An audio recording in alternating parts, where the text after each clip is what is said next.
Purihin po ang Panginoon sa muli. Magandang gabi po sa bawat isa at salamat sa Panginoon dahil taglay po natin ang pahiram na buhay sa bawat isa sa atin. Sapagkat may layunin pa po ang Panginoon sa bawat buhay natin. Kaya ngayon, salamat sa Panginoon. At ngayon tayo po ay darako sa pag-aaral ng salita ng Diyos.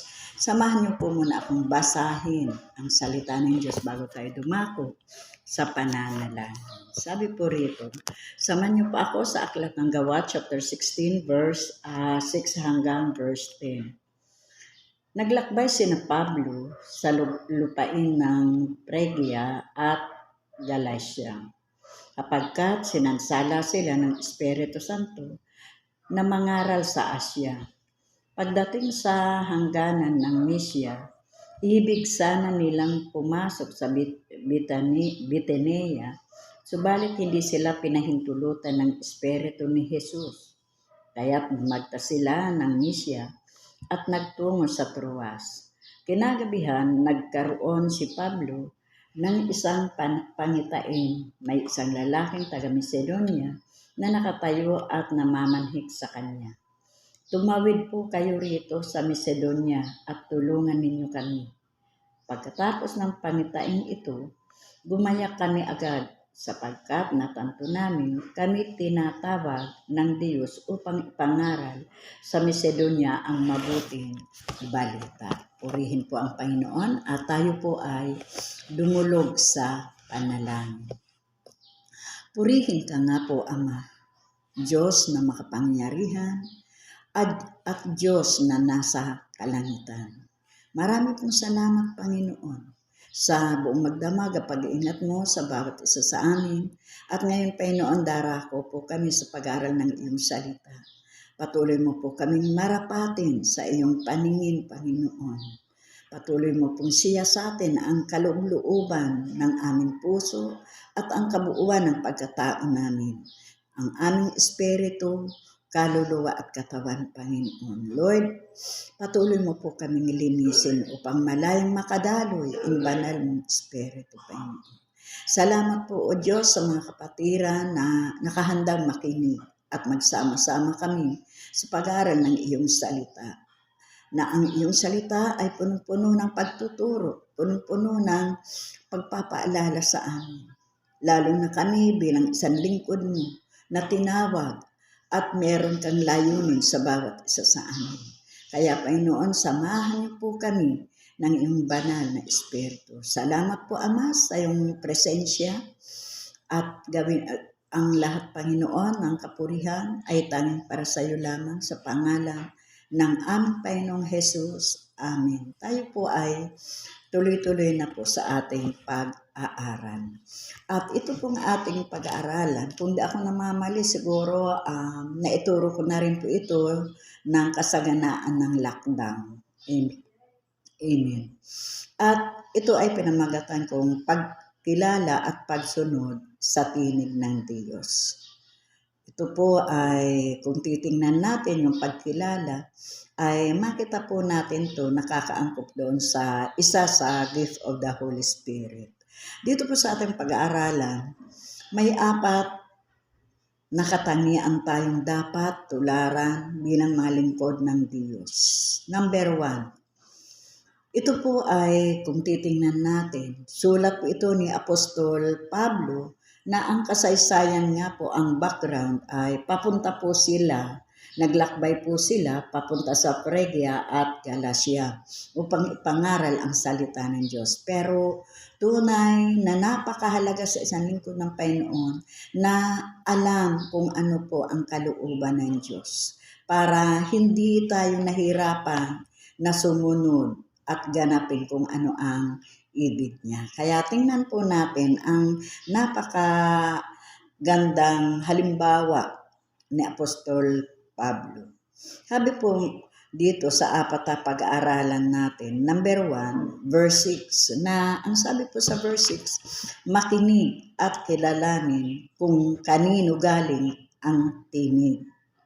Ano pang sinabi sa verse 6? Naglakbay sina Pablo sa lupain ng Phrygia at Galatia. sapagkat sinansala sila ng Espiritu Santo na mangaral sa Asya. Ayan po.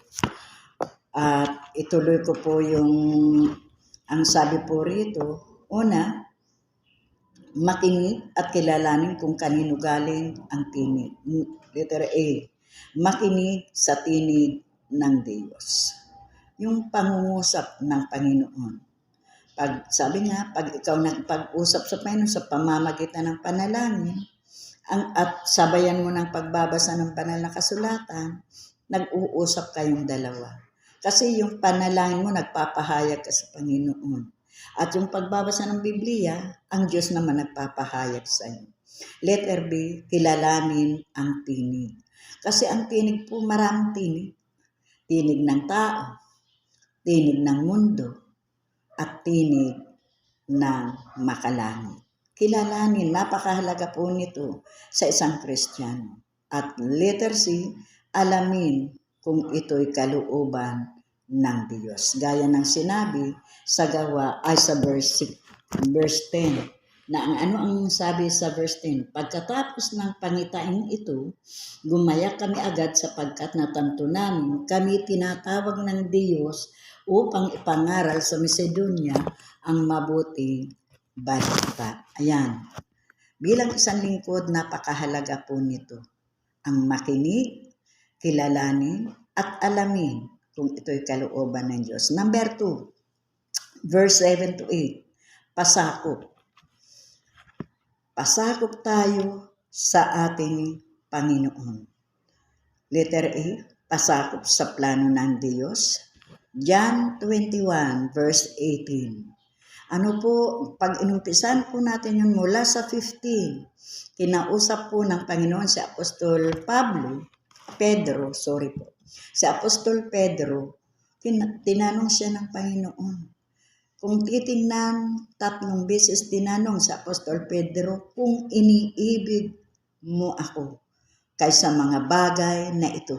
Ang tinutukoy ng mga bagay na ito ay pansarili at material, hanap buhay, yun pa ang tinutukoy doon.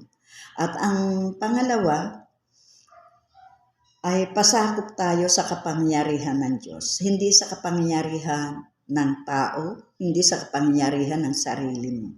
Ito ang gusto ko at nakita ko naman nangusap ang Lord sa akin na ito ang gawin ko. Ang tanong doon, ito ba'y kalooban ng Diyos? Kaya sabi po, pasakop tayo sa kapangyarihan ng Diyos. Letter C, pasakop tayo sa kalooban ng Diyos. Ayon sa sinabi sa Mark 14:36, isa to sa paborito kong verse, na ang sabi ng Panginoong Jesus na dapat itatak natin sa puso natin bilang mga tao na tinawag ng Panginoon. Huwag mawala ito, na bagamat gusto mong gawin ang pansarili mo, pero ano po ang sinabi ni Jesus Christ bilang halimbawa? Ang sabi niya sa Mark 14:14, nakiusap siya sa Panginoon, nagpahayag siya sa Panginoon sa kanyang bilang nararamdaman. Ano ang sabi niya? Ama ko, kung maaari, ilayo mo sa akin ang saro ng paghihirap. Pero ano ang sinabi niya? Gayon may wag ang kalooban ko ang masunod, kundi ang kalooban mo. Napaka-importante po nito sa isang lingkod ng Diyos. Dahil kung pairalin natin pansarili natin, pantao, masusunod ang gusto mo. Akala mo kalooban pa ng Panginoon. Yun pala ay kagustuhan mo lang. At saka doon mo makikita na kailangan. Doon mo makikita na ano ba ang kalooban ng Diyos. Ang kalooban ng Diyos, ayon nga sinabi sa John 21 verse 19, na ang sabi doon, umpisahin ko po sa 18 mula sa John. Sabi po sa John 18 to 19, sabi po rito, ano ng mata ko. Sabi po rito, tandaan mo, nung kabataan mo pa, ikaw ang nagbibihis sa iyong sarili at lumalakad ka kung saan mo ibig. Ngunit pagtanda mo, iuunat ang iyong kamay at iba ang magbibihis sa iyo at dadalhin ka kung saan hindi mo ibig. Sa verse 19, sinabi niya ito upang ipakilala kung paano mamamatay si Pedro at sa gayon mapaparangalan niya ang Diyos. Pagkatapos sinabi sa kanya ni Jesus, sumunod ka sa akin. Tinutukoy po doon ay patungkol sa ating pagsunod sa Panginoon. Bilang tinanggap mo siya, nung hindi mo pa siya tinatanggap, malaya kang gawin mo ang gusto mo. Malaya kang mamuhay sa gusto mo. Pero nung tinanggap mo ang Panginoon, doon papasok yung sinabi na pagtanda mo, iba na ang magbibihis, iba na yung susundin mo. Kasi tinanggap mo na ang Panginoon bilang Panginoon. Iba na ang magbibihis sa'yo at dadalhin ka kung saan hindi mo ibig. Di ba? Minsan nakapalog to doon sa dalawang bagay nangyayari sa atin. Saan ba tayo pupunta? Alin ba mas mahalaga sa atin? Yung ating trabaho o yung ating pagsamba sa Panginoon sa araw ng linggo? Na magsama-sama. Minsan nangyayari po yan. Pero ang sabi doon, dadalhin ka kung saan mo hindi ibig. Bagamat hindi mo gusto yung, halimbawa, di mo gusto pumunta, mayroon ka isang bagay na ipapriority doon. Alin ba ang ipapriority mo doon? Kaya, minsan doon tayo nagkakaroon ng problema. Pero kung ito ay napakahalaga na hindi talaga dapat ipaliban, mauunawaan tayo ng Panginoon. Pero kung libre naman, pwede naman na ito'y ipaliban, doon kahahanapan ng Panginoon. Sabi nga sa John 14:15, kung iniibig ninyo ako, tutuparin ninyo ang aking mga utos. Kaya yan. Number 3. Verse 9. Ano po sinabi sa verse 9? Sabi po sa verse 9, pagsunod sa kalooban ng Diyos at pagmamalasakit sa ating kapwa. Sabi sa verse 9, balik tayo sa gawa. Sabi po sa verse 9, kinagabihan, nagkaroon si Pablo ng isang pangitain. May isang lalaking taga Macedonia na nakatayo at namamanhik sa kanya. Tumawid po kayo rito sa Macedonia at tulungan ninyo kami. Ayun po. Ang sabi, pagsunod sa kalooban ng Diyos at pagmamalasakit sa kapwa. Pagmamalasakit. Una, bilang tayo ay mga lingkod ng Panginoon, mahalaga sa atin ang ministeryo ng Panginoon. Kaya ka sumusunod sa kalooban ng Diyos dahil alam mo mahalaga sa iyo ito. Itinatak sa puso mo na ito'y mahalaga para gamitin ka, maabot ang tao para dalhin sa Panginoon at magkaroon ng tamang relasyon sa Panginoon, magkaroon ng kaligtasan. Kaya number 1 doon sa verse 9. Ang number 1, pahalagahan natin ang panawagan ng Diyos. Pahalagahan po natin, gaya ng sinabi, na meron sa hating gabi may nakita si Apostol Pablo na pangitain na may isang taong tumatawag, parang si Cornelio po yun, parang ganun, nakakahawi, di ba? Na nanawagan, natulungan ninyo kami. Ibig sa ano ang ginawa ni Apostol Pablo sa panawagan? Nandoon po yung pagpapahalaga dahil nagmalasakit siya doon sa mga tao na nangangailangan ng mabuting balita ng kaligtasan. Yun ay nakapaloob sa pagsunod sa kalooban ng Diyos. Pagsunod sa kalooban ng Diyos. Pangalawa, ang ating kapwa. Pahalagahan natin ang ating kapwa na wala pa doon sa kawan ng Diyos. Sabi nga sa John 10:27. May sinabi po dito sa John 10:27. Sabi po sa 27, kung hindi ko ginagawa ang pinagagawa sa akin ng Ama, huwag ninyo akong paniwalaan. Sabi po sa 27, sorry po. Nakikinig sa akin ang aking mga tupa. Nakikilala ko sila at sumusunod sila sa akin. Di ho ba?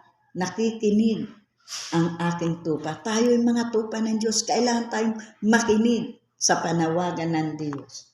At dito naman po sa verse 16, sa verse 16. May sinabi po sa verse 16, sabi po sa verse 16, mayroon akong ibang tupa na wala sa kulungan. Ito'y kinakailangan sila'y alagaan ko rin. Pakikinggan nila ang aking tinig, sa gayon magiging isa ang kawan at ang pastol.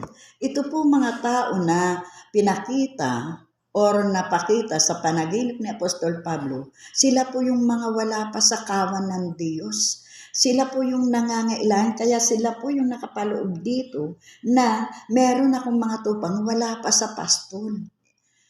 Wala pa sa kulungan, sa kawan. Kaya yun ang ginawa, pagmamalasakit at pagmamalasakit sa kapwa.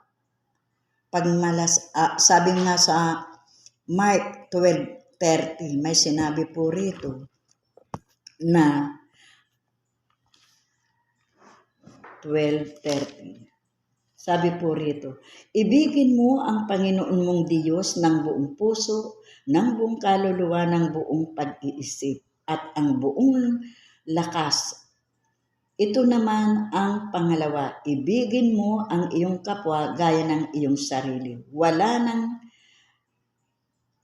nang ibang utos na hihigit pa sa mga ito. Yan po ang sinabi, wala nang utos na hihigit pa sa mga ito. Yung pahalagahan at pangalagaan natin. Pahalagahan ang panawagan ng Diyos, pahalagahan natin ang ating kapwa. Ako, ikaw ang pinagkatiwalaan ng ating Panginoon. And then number 3, pahalagahan natin ang ministeryo ng Diyos. Gaya ng sinabi sa 1 John 3:18. Babaho tayo ng unang Juan, chapter 3, verse 18. Sabi po rito, sa unang Juan, chapter 3, verse 18. Mga anak, tayo po ang tinutukoy dito. Mga anak, huwag kayong umibig sa pamamagitan ng salita o wika lamang. Ipakita natin ang tunay na pag-ibig sa pamamagitan ng gawa. Ano po ang sabi? Huwag tayong umibig, sasabihin ninyo, opo, GOS ako, opo, mahal ko ang ministry, opo, kaisa kami nila Bishop, pero minsan sumusuway tayo sa pamantayan ng GOS na inihayag ng Diyos kay Bishop. Minsan, nahihiwalay ho tayo. Walang magagawa ang salita. Hindi nais ng Diyos na marami tayong salitang pangako. Ang nais ng Diyos, kahit di ka magsalita, basta gumagawa. Amen. Yun ang naisin. Kasi doon tayo sa mga gawa, hahatulan ng Panginoon. Maging sa salita natin, hahatulan din tayo. Pero ano ang sinabi sa Revelation? At susundan ang ating mga gawa. Kaya kung ano yung gawa natin, doon tayo gagantimpalaan ng ating Panginoon. Kaya pahalagahan po natin ang ministry ng Panginoon. May gawain tayo sa Pangasinan, may gawain tayo sa Cabiao, may gawain tayo sa Jordan, may gawain tayo sa outreach natin sa Villacampo. Marami ho. At marami din ang JOS na dapat sumuporta sa mga gawain. Sasabihin natin, tayo'y lingkod ng Panginoon, pero pagdating ng oras, nasaan ka, kapatid? Pagdating ng oras, maraming alibay. Pagdating ng Panginoon, hindi pakikinggan ang alibay mo. Marahil ngayon, oo, malaya tayo sa alibay natin.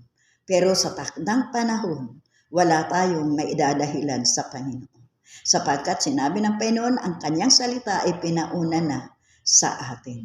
Kaya, mga kapatid kong minamahal, opo, lahat tayo meron hinaharap na problema. Pero, kailangan tayo humingi tayo ng wisdom kay Lord kung paano natin haharapin ang mga bagay. Iba yung gampanin sa bahay, iba yung gampanin sa ibang bagay. Higit sa lahat, iba ang gampanin para sa Panginoon.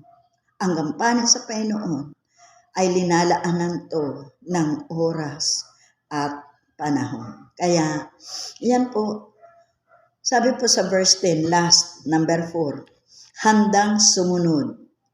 Mga kapatid kong minamahal, sa panawagan ng Diyos, handa ka bang sumunod? Kung titingnan si Apostol Pablo, gabi, matutulog, pero nandoon yung panawagan. Tayo po ba ay nakahanda na sumunod sa panawagan ng Diyos? Tayo po ba ay may panahon sa panawagan ng Diyos? Gaya ni Apostol Pablo, sinabi sa verse 10, di sila nag-atubili, lumakad agad sila dahil alam nila na ang Diyos may panawagan. Paano kung di sila sumunod agad nung gabi na yun? Paano kung binawi na ng Diyos yung buhay? O kaya may magaganap pa di maganda sa Macedonia. Paano sila magkakaroon ng pagkakataon na maligtas kung hindi ka sumunod sa panawagan ng Diyos? Letter B, kailangan meron tayong handang sumunod sa pinag-uutos ng Diyos. Opo, ako ganun din po ako. Duwag ako noon. Dahil takot ako, tinitingnan ko ang pansarili ko. Wala akong pinag-aralan. Ayaw ko, nahiya ako humarap, makisama sa may pinag-aralan. Lalo na nung makarinig ako ng di maganda labag sa mga pastor ng JOS. Para akong binuhusan ng malamig na tubig. Lalo na nung may makaharap ako, pastora ka na? Hindi ka naman nag-aral, bakit yung mga ganun nakakapang-discourage po. Pero hindi ko po yung tiningnan. Ang tiningnan ko, yung tawag ng Lord. Nararamdaman ko yung tawag sa akin ng Lord. Na ako ay kabilang sa tinawag niya. Kaya pinupuri ko po ang Panginoon. Kaya sabi nga, ito ang nagpalakas po sa akin. Sa 2 Timothy chapter 1 verse 7. Kaya mga kapatid, huwag natin idahilan. Ang sabi sa 2 Timothy, hindi espiritu ng kaduwagan ang ipinagkaloob sa atin ng Panginoon, kundi espiritu ng katapangan at kapangyarihan. Sabi po rito. 2 Timothy chapter 1 verse 7. Sapagkat hindi espiritu ng kaduwagan ang ipinagkaloob,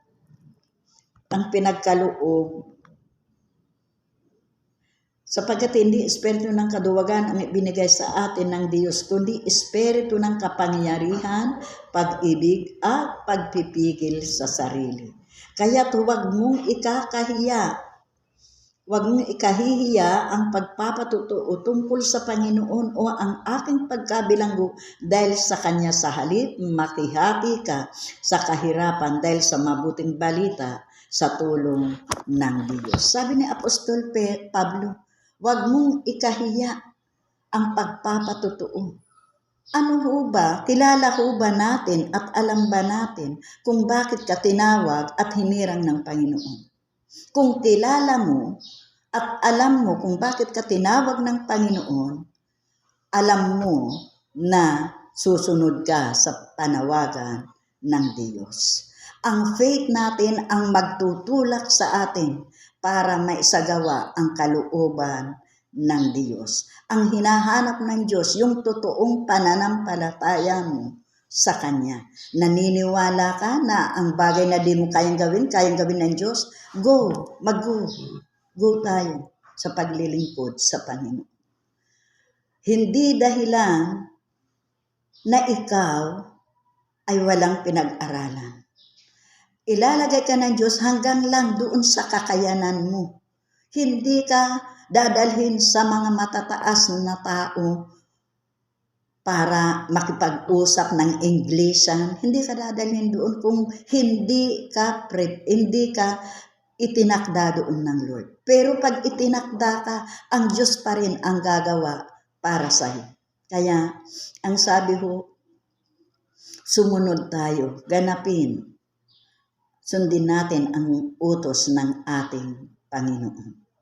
Humayo tayo, yun ang sinabi. Di ba? Pero nakakalungkot. Alam niyo, ako di ko kinahihiya. Dumarating. Kasi pag hindi ko sabihin, magiging sinungaling ako. Dumarating sa punto ko minsan, may pera ako pero hindi sapat. Hindi sapat. Papunta rito, papunta doon.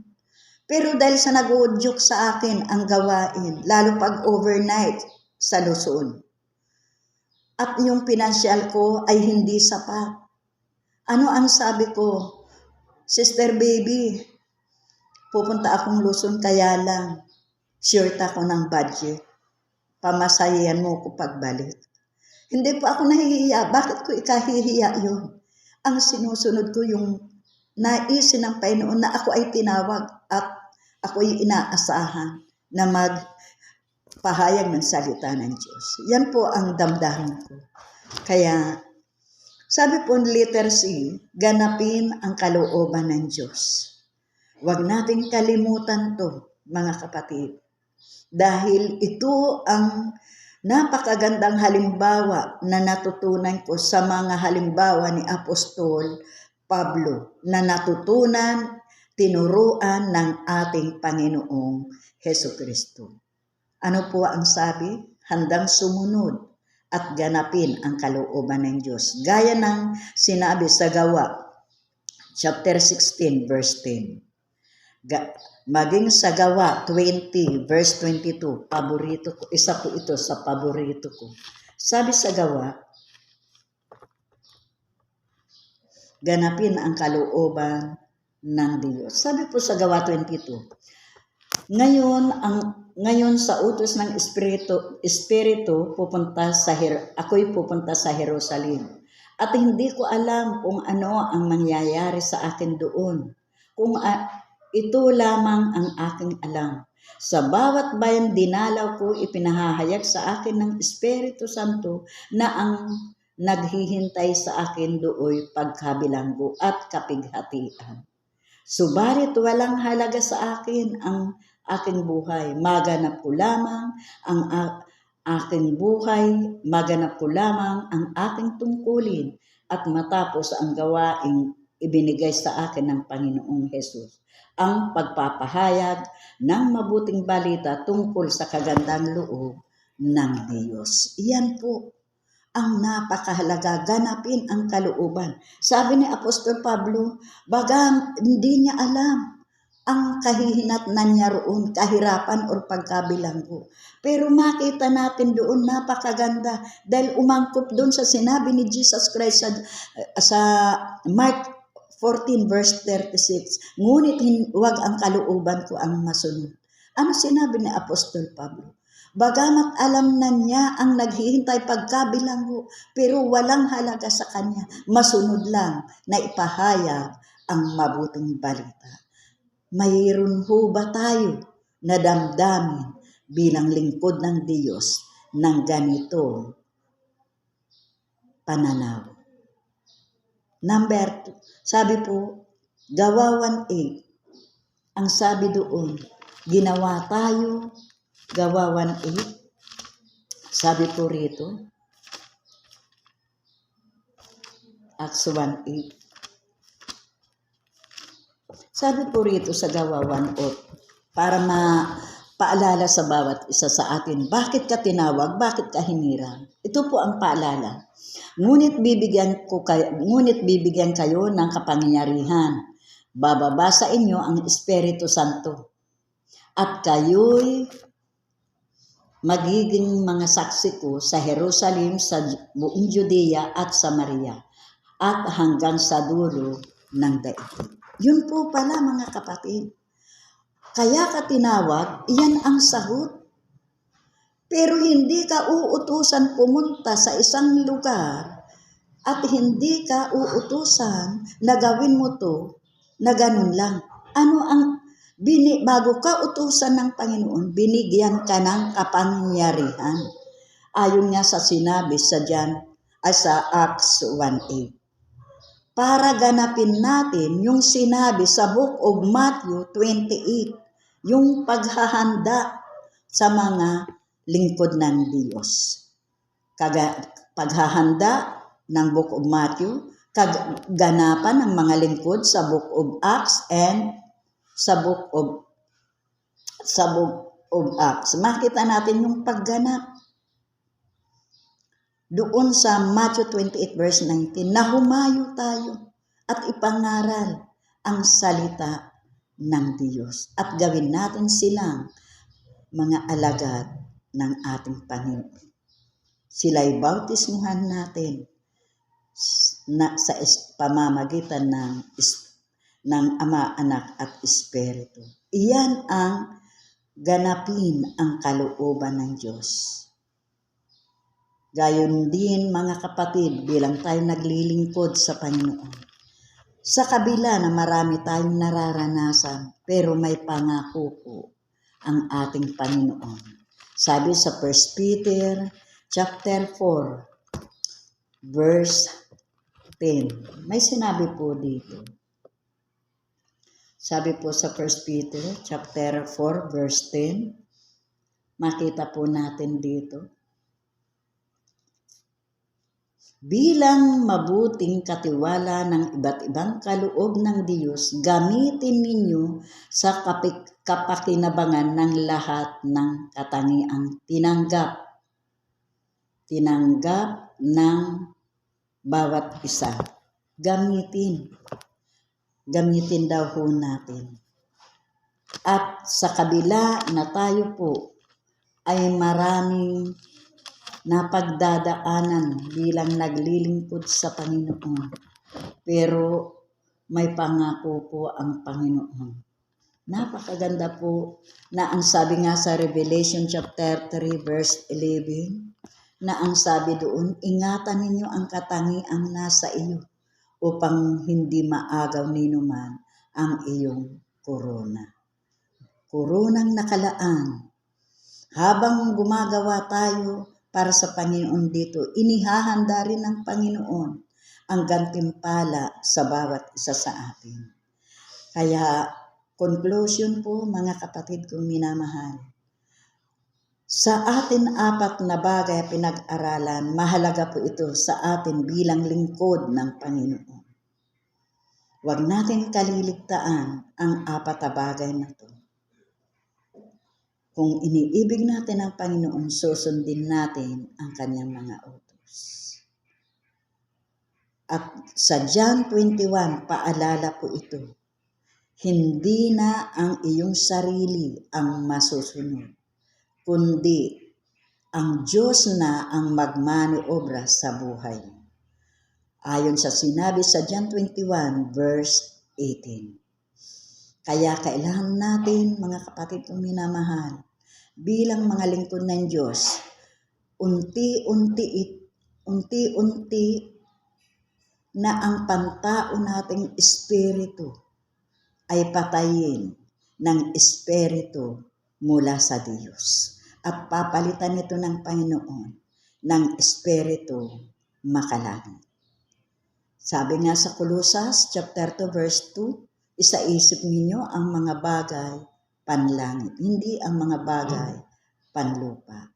Purihin po ang Panginoon. Sa Diyos po ang papuri. Tayo po ay dumulog sa panalangin. Ama naming Diyos, salamat. Salamat sa iyong salita na nagpaalala sa amin na kami po ay mga lingkod mo, kami ay tinawag mo, Panginoon. Meron po pala kaming obligasyon o gampanin, Panginoon, bilang pasasalamat sa pagligtas mo sa amin, sa kasalanan, Panginoon, hanggang sa kamatayan mo, O Diyos. Pinakita mo at pinadama mo ang pag-ibig mo sa amin. Bilang handog namin pasasalamat na buhay, kami ay maglingkod sa iyo at sumunod sa kalooban. Marami pong salamat, O Diyos. Pinupuri ka namin at dinadakila. Salamat po, O Diyos, sa mga activities ng JOS, O God. Salamat po, Panginoon, sa matagumpay na mga gawain ng JOS magmula sa Pangasinan, Panginoon, sa mission nila Bisya. Marami pong salamat sa pagsama mo sa amin, Panginoon. Kagalakan namin, O Diyos, ang madama na kami ay sinasamahan mo, O God. Napakabuti mo, Panginoon.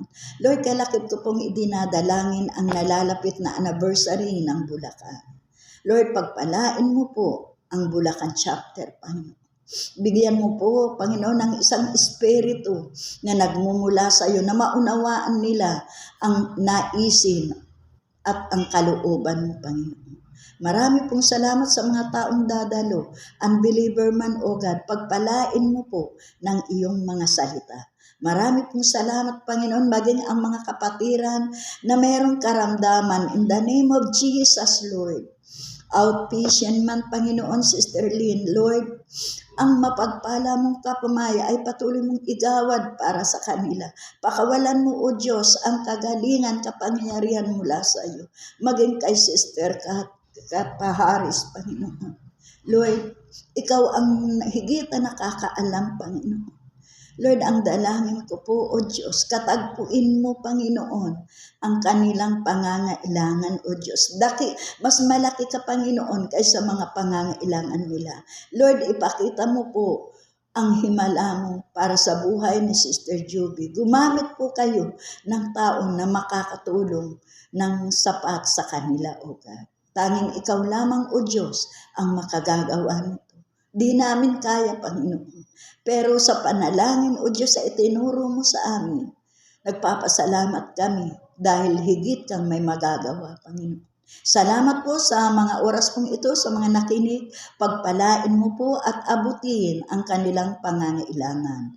In Jesus' mighty name, sa bawat chapter, pagpalain mo po ang kabuuan ng JOS. Salamat po, para sa iyo ang kapurihan magpakailanman. In Jesus' mighty name, amen and amen. To God be the glory.